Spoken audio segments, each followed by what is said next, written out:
मैं sugar cane की कीमत नहीं बढ़ाऊंगा तो लगेगा नहीं। और अब आपके पास डॉलर है ही नहीं।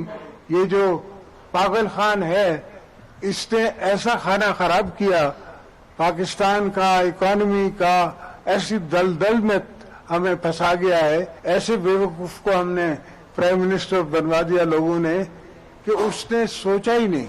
आज भी उसकी समझ ये है कि वो वनडे क्रिकेट खेल रहा है।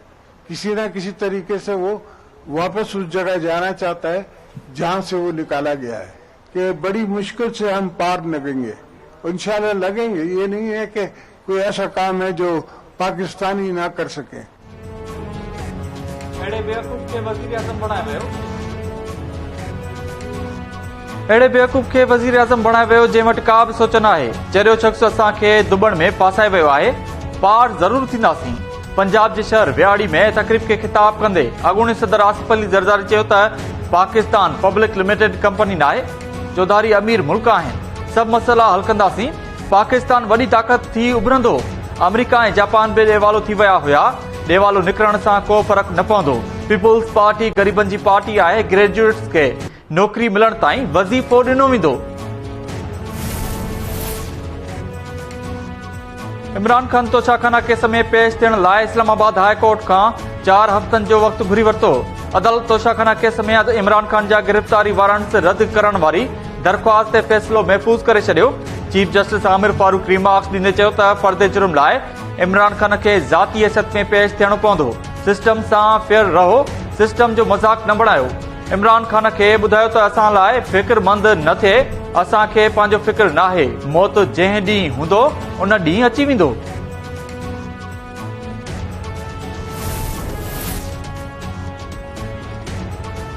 PTI chairman Imran Khan Toshakhana case में अदालत आॾो पेश न थियो। इमरान खान जे वकील अदालत खे ॿुधायो त इमरान खान जी सिहत ख़राब आहे, माज़ूरी जी हालत में आहे।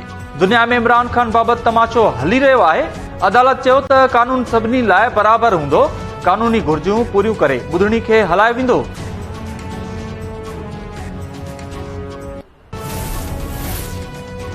पंजाब जे शहर गुजरांवाला जी अदालत वफ़ाक़ी घरू वज़ीर राना सनावला जा ज़मानत न थियण जोगा गिरफ़्तारी वारंट्स जारी करे छॾिया।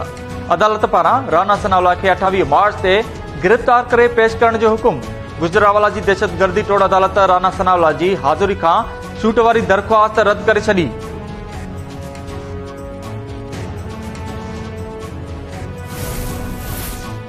असांखे तकड़ न आहे। अदालती हुकुम ते इमरान जी गिरफ़्तारी थियण घुर्जे। सियासतदान टीवी ते ॻोढ़ा नाहिनि ॻणींदा, अदालत में पेश थींदा आहिनि। दिफ़ा वारे वज़ीर ख्वाजा आसिफ चयो आहे त सियासी अॻुवान पंहिंजी साख बचाइण लाइ अदालत जे हुकुम ते फांसी चढ़ी विया। नवाज़ शरीफ़ धीउ सां गॾु सवे हाज़िरी ॾिनियूं, पर इमरान खान पेश थियण लाइ तयारु न आहे। इमरान खान ड्रामो शुरू कयो, उन जी असलियत अवाम जे अॻियां अची वई आहे। अवाम खे इदारनि ख़िलाफ़ भड़कायो पियो वञे।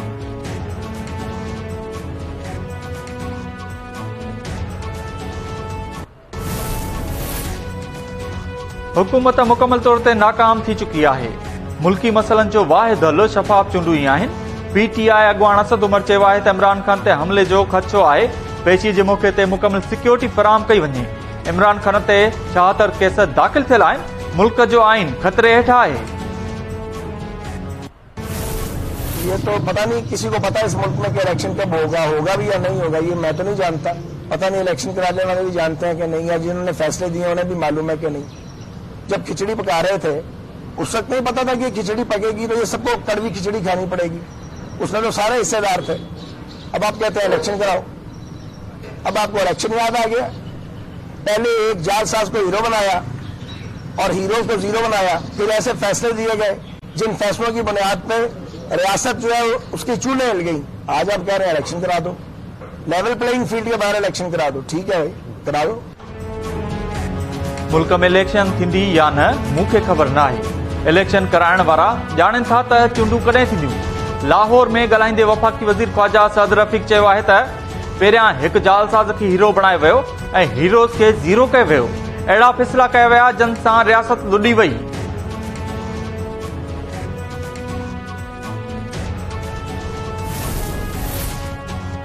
इमरान खान खे पार्टी चेयरमैनशिप तां हटाइण वारे केस जी ॿुधणी। इमरान खान जे वकील जवाब जमा कराए छॾियो। इमरान खान जवाब में जणायो आहे त Lahore high court election commission के हतमी फैसले खां रोके चुकी आहे। नवाज शरीफ खिलाफ पानामा केस में सुप्रीम कोर्ट डिक्लेरेशन ॾिनो हो। मुंहिंजे खिलाफ कंहिं बि फॉर्म नाअहली जो डिक्लेरेशन नाहे ॾिनो। डिक्लेरेशन बाद ही पार्टी सरबराही तां हटाए सघिजे थो। दरख़्वास्त खे रद्द कयो वञे।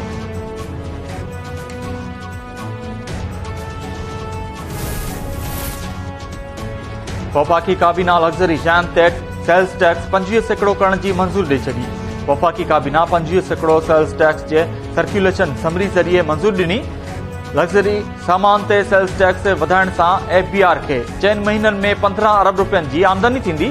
इम्पोर्ट कयल ऐं मक़ामी तयार कयल 1400 cc गाॾियुनि ते बि सेल्स टैक्स 25% लागू थींदो। इम्पोर्टेड इलेक्ट्रॉनिक्स मेकअप जे सामान ते बि सेल्स टैक्स 25% लॻंदो। व्याज जी छरिया बि 1 मार्च खां लागू थी वई।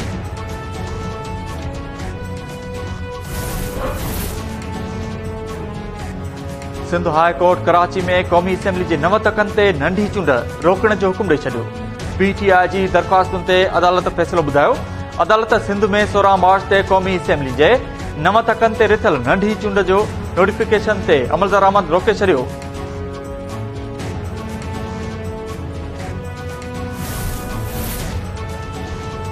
Sindh high court Sukkur bench सरकारी इमारतुनि फिलाई इदारनि ऐं पार्क्स तां 3 महीननि अंदरि सियासतदाननि जा नाला हटाइण जो हुकुम ॾेई छॾियो।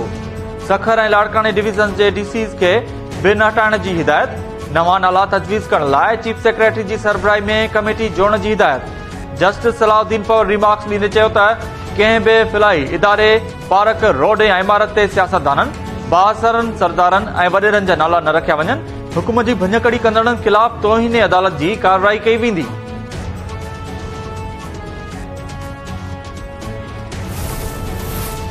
सिंध तरक्की पसंद पार्टी डिजिटल आदमशुमारी खे रद्द करे छॾियो।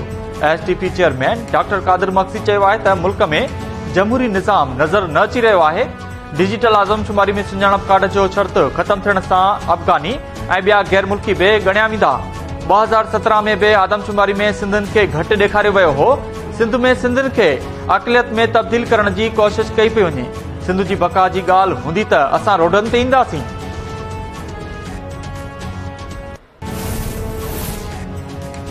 दादू जी दहशतगर्दी टोड़ अदालत में उमेर बाब चांडियो जे 3 घर भतनि जे क़त्ल केस जी ॿुधणी।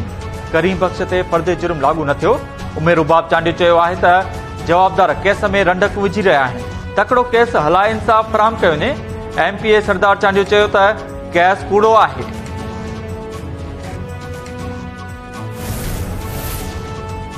कंबर वेझो वॾे भाउ घरेलू तकरार तां नंढे भाउ खे क़त्ल करण बाद पाण बि आपघात करे छॾियो।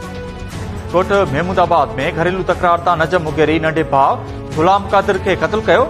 जवाबदार पंहिंजे भाउ खे क़त्ल करण बाद पाण ते बि बंदूक जो फायर करे ज़िंदगी जो अंत आंदो। 2 लाश अस्पताल मुंतकिल।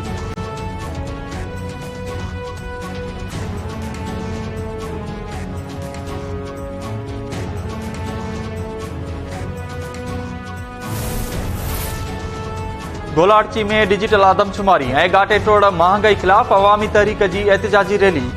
अॻवाननि चयो आहे त डिजिटल आदमशुमारी सिंधियुनि खे अक़लियत में तब्दील करण जी साज़िश आहे जेका क़बूल न कई वेंदी। डिजिटल आदमशुमारी खे फौरी तौर ते रोकियो वञे।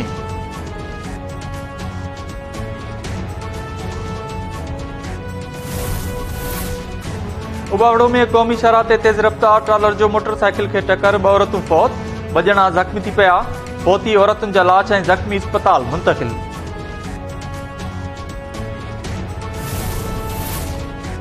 कराची जे क्यामाड़ी वारे इलाइक़े में ज़हरीली गैस सबबि बंदि कयल फैक्ट्रियूं ॿीहर हलण ख़िलाफ़ ॻोठणनि जा माड़ीपुर रोड ते एहतिजाजी मुज़ाहिरा धरना। ज़हरीली गैस ख़ारिज कंदड़ कारखाना बंदि करण जो मुतालबो। ॻोठ अली मोहम्मद लगारी जे रवासियुनि जो चवणु हो त फैक्ट्रियुनि जी ज़हरीली गैस सबबि ॿार फोती रहिया आहिनि। ख़तरनाक गैस ख़ारिज कंदड़ कारखाननि खे बंदि कयो वञे।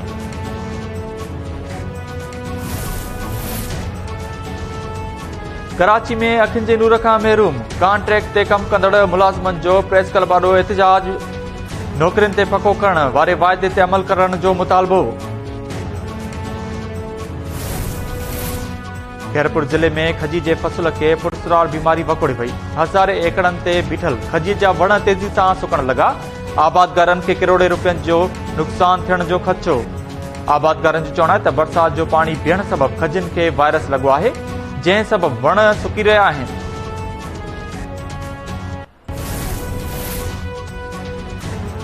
ऐं सिंध समेत समूरी दुनिया में हिंदू बिरादरी होली जो ॾिणु मल्हाए रही आहे। उमरकोट, मिठी, गोसपुर समेत सिंध जे मुख़्तलिफ़ शहरनि में होलीअ जूं तक़रीबूं, हिक ॿिए ते रंगनि जी बरसात, धूल वॼाए मुख़्तलिफ़ गीतनि ते रक़्स बि कयो वियो। हिंदू बिरादरी जो चवणु आहे त होली ख़ुशियुनि जो ॾिणु आहे।